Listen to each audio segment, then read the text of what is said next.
The winter months have arrived. During the long, blistering cold and often rainy days, the campus plains are amongst the dampest of regions. The cold weather has become an additional challenge that they must all face as they make their way to the examination halls. Once there, they will fight the last round in their battle for their lives on the campus plains.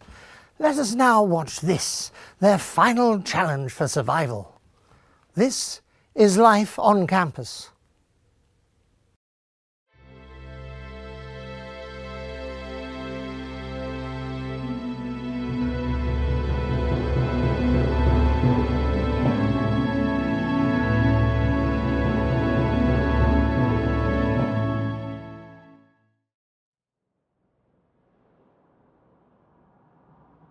Winter, and the temperature on the campus has dropped. The cold air is mixed with the impending doom of exam season. For thousands of years, this season on the campus plains has been a method of hunting used by the tutors to single out the weak from the strong. Campus life really is barren at this stage. With fewer bodies traversing the lands, the heat is lost.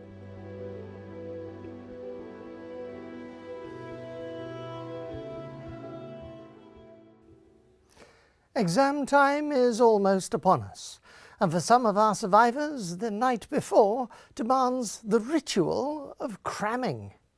Freedom is right around the corner.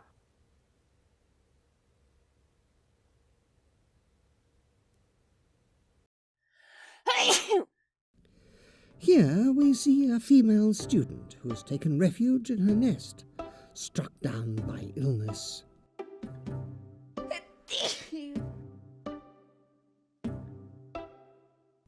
Books, tissues, blankets and pillows surround her.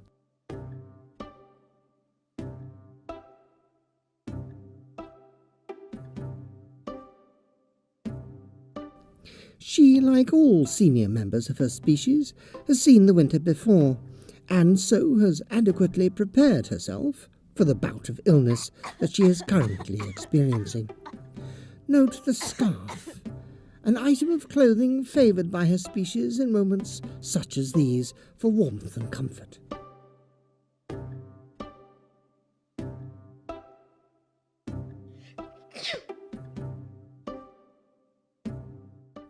She has now begun searching for an appropriate photo to suit her next priority, a throwback post of her last trip to Bondi Beach in Sydney, Australia. Not only does this help strengthen her severely weakened emotional state, an essential factor in times of large student workloads, it creates an illusion to her peers that she is in fact in high spirits.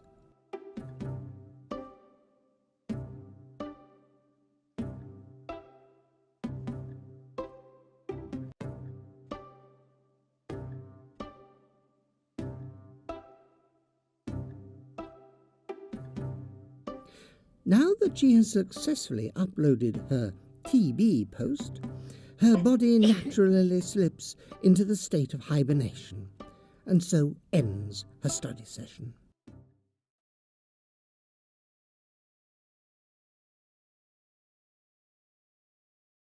Books are, even in this modern age, a common requirement for studying. Some may also be used as decorative material for their nests or simply as a show of superiority. Even though the books may never be read, students certainly make sure they're seen with them.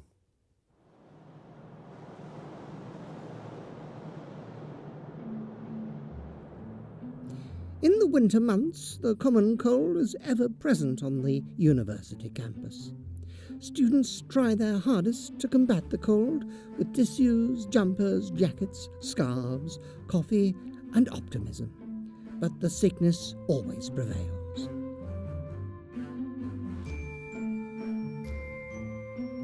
Certain students have developed extreme methods for dealing with the weather and the flu season, some of which so extreme that it must be done in complete privacy.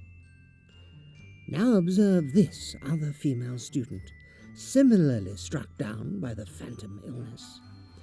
Her exams take place in a matter of weeks, so she cannot allow herself to slip into hibernation like the vast majority of her peers. She has already attempted to fight this with several cups of coffee, but to no avail. This calls for her contingency plan to be put into action. Vodka. Alcohol is the only thing the student hasn't tried to keep her study plans alive. She knocks back a generously sized shot and has plans for a second and third, but in her weakened state, the alcohol has not helped her. Oops. Food is also important for their survival, but holding to a nutritious diet is not one of these creatures' immediate priorities. Salty chips, decadent chocolates, and fizzy drinks are all too easy ways to keep these creatures energized during their long nocturnal sojourns.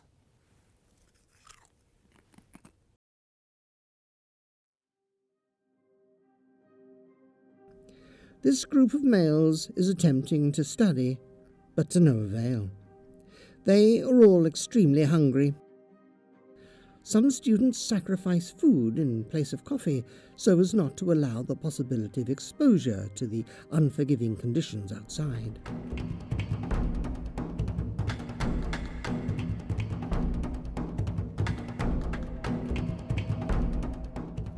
Wordlessly, the search begins.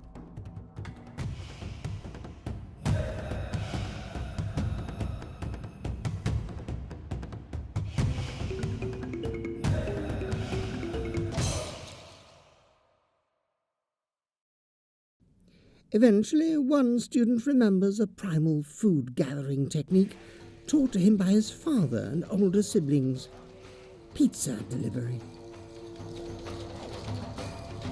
This elicits a strong emotional response from his peers, and they show their gratitude accordingly.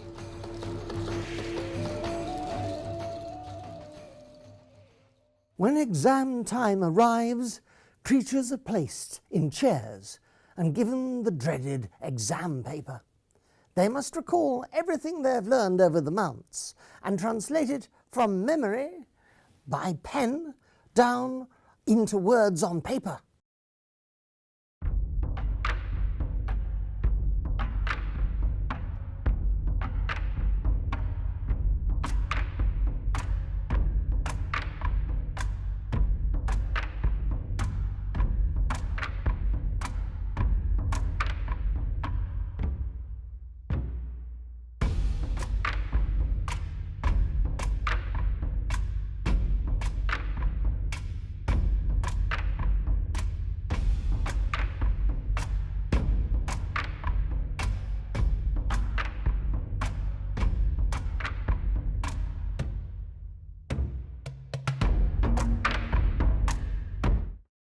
For those lucky enough to finish within the allotted time, students are allowed to don black caps, a talisman of their achievement.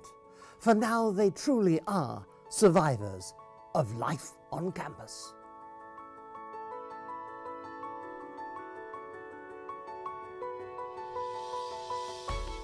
After a few days spent in recuperation, the students who have surpassed this final challenge develop black capes and caps.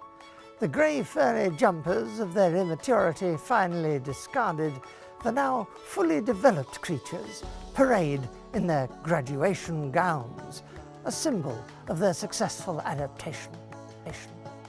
They can now depart the campus plains on fully developed academic wings. If they have also been successful in the mating game, many paired students eventually raise hatchlings themselves, many of whom may attempt to emulate the same journey as their parents. For this is a great life. This is life on campus.